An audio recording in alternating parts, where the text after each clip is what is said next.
In today's note, we are going to continue on with the right angle trig, and we're going to focus on the sine ratio.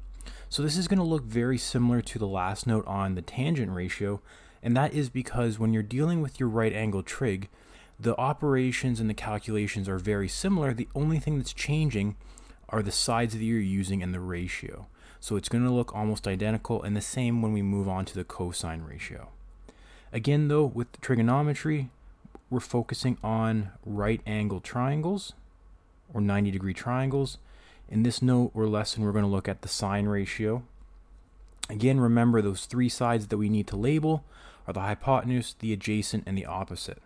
And again, this has to be or should be the first step when solving trig problems.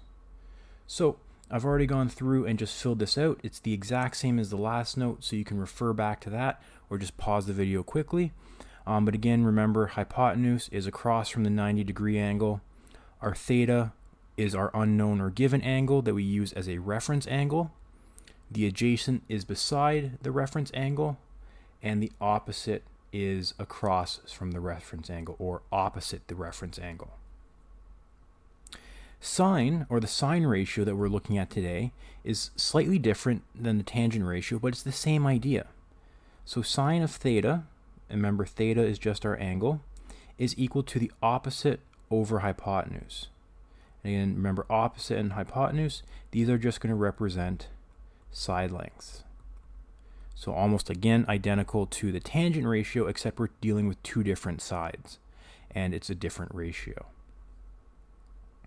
So we're going to work through two examples, again very similar to the last ones, or from the last lesson. First thing I want to do is label my sides. So opposite 90 degrees is my hypotenuse. Across from my angle, or my reference angle, is my opposite, and then the remaining side is my adjacent. If looking at this triangle, here I have my opposite and hypotenuse. So this is different again from the tangent ratio, because the tangent ratio, we had our opposite and adjacent. If we're given our opposite and hypotenuse, we have to use the sine ratio. So sine theta equals O over H. That's again the formula. And I'm going to go through and fill in my given information. So sine of 38 is equal to 18 over x. Here, it looks almost again identical to what we learned in the past. When I'm missing the bottom piece, I'm going to bring it up and switch it with my ratio. So in this case, it becomes x equals 18 divided by sine 38. So in this case, x equals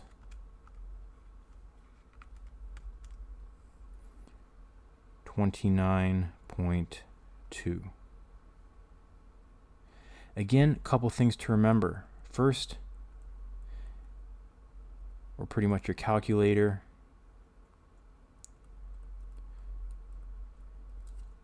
Your calculator has to be in degree mode. And again, you should see a D at the top of your calculator or DEG. And if you don't, you should look for the DRG button with an arrow to change it. Again, I recommend using a regular calculator and not in a phone or an iPhone, just because regular calculators are a little bit easier to use for trig. iPhones tend to be the worst. Android and other phones, their calculators tend to be all right because you can use brackets and enter things in like a scientific calculator. So for B, same idea. I want to label my sides. So across from my 90-degree angle is my hypotenuse. I see my reference angle here of 18 degrees. Across from that is the opposite, and then beside that is the adjacent. Highlighting the sides that I have or that I'm going to use, I have my hypotenuse, I'm looking for my opposite, so those are the two sides that I'm using. In this case, opposite and hypotenuse, that means I'm using the sine ratio. So sine theta equals O over H. I'm going to fill in the information that I have. 18 degrees for theta. Opposite is my x. Hypotenuse is 19. Again, looks similar to when we worked with the tangent ratio, just a different ratio in this one. Missing pieces on the top, I'm going to bring the bottom up and multiply. So it becomes 19 multiplied by sine 18 equals x. This is just a calculation on the calculator.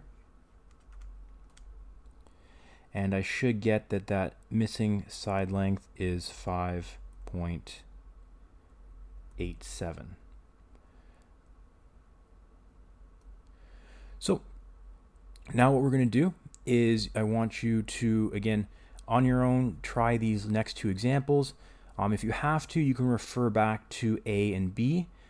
C is identical almost in terms of the method to A, and D is similar to B. And both of these are similar to the examples that we did in the tangent ratio lesson, but again, just different values and a different ratio. So again, I recommend that you pause the video to try this on your own, and then we'll come back with the solutions.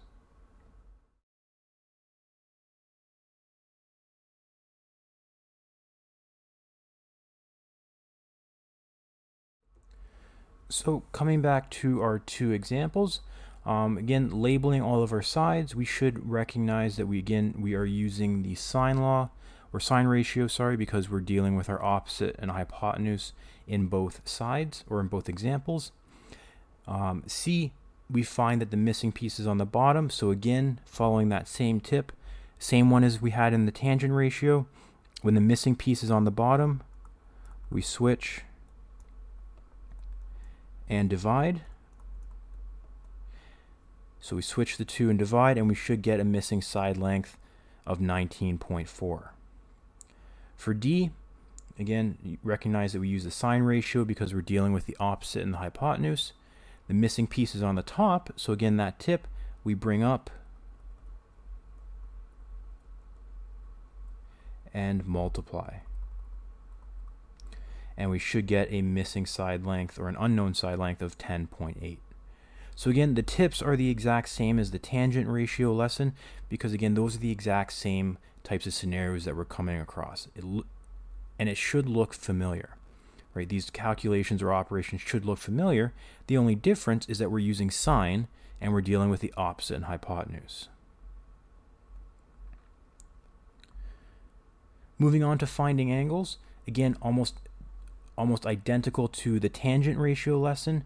However, in this case, we are using the inverse of sine, or sine -1. So again, remember, when we're finding angles, use the inverse of our trig function, or our trig ratio. So again, on your calculator, you would have to hit second or shift and then the sine button to get the inverse. So if I have sine theta equals 7/14, if I want to find what theta is, or my angle, I have to do the inverse of sine, or sine -1 of 7 divided by 14, and this is just a calculation. And we should get a degree of 30. If you wanted to, you could divide 7 by 14 first. Just make sure that you don't round too much. In this case, it works out to 0.5, so you don't have to worry about rounding. Just be careful, though, if it doesn't work out to a nice decimal. The next one, sine theta equals 0.25. Again, if I want to find my angle, I have to do the inverse of sine, 0.25, and I get an angle of 14.5 degrees. Lastly, sine theta equals 0.4321. Same idea. Inverse of sine, 0.4321. And again, when we calculate this, we get an angle of 25.6 degrees. So again, this is just practicing, again, making sure you can use your calculator, use the inverse function on your calculator to calculate the angles.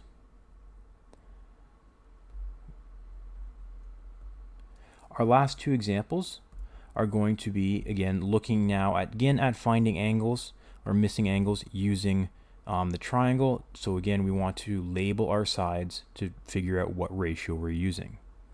We have our reference angle here, or our unknown. We have our 90 degrees. So across from 90 degrees is our hypotenuse. Across from our unknown, or our reference angle, is our opposite, and then beside it is our adjacent. Again, the two sides that we're dealing with are O and H, which is our sine ratio. So sine theta equals O over H. Sine theta equals 23 over 25. Define theta, inverse of sine, so sine -1 of 23 over 25. And I get angle of 66.9 degrees. B, again, same idea. Label your sides. So across from 90 degrees is your hypotenuse.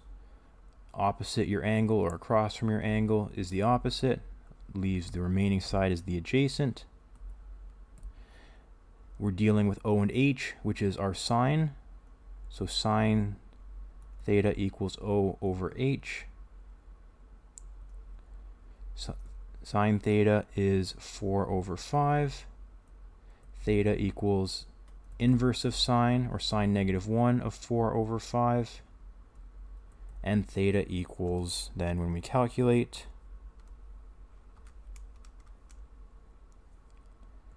53.1 degrees. So again, very similar to what we've looked at in the past with the tangent ratio. The only difference this time being we're using the sine ratio, so a different ratio, different button on the calculator, different inverse, and we're dealing with two different sides. In all of these triangles, we were dealing with, or we are given, the opposite and the hypotenuse. So when we're given the opposite and the hypotenuse, we have to use the sine ratio. So before we leave our lesson, though, just want to cover one more thing, which is today's code word. And today's code word is going to be cyclone. Again, today's code word is cyclone. And that is going to be it for today's lesson.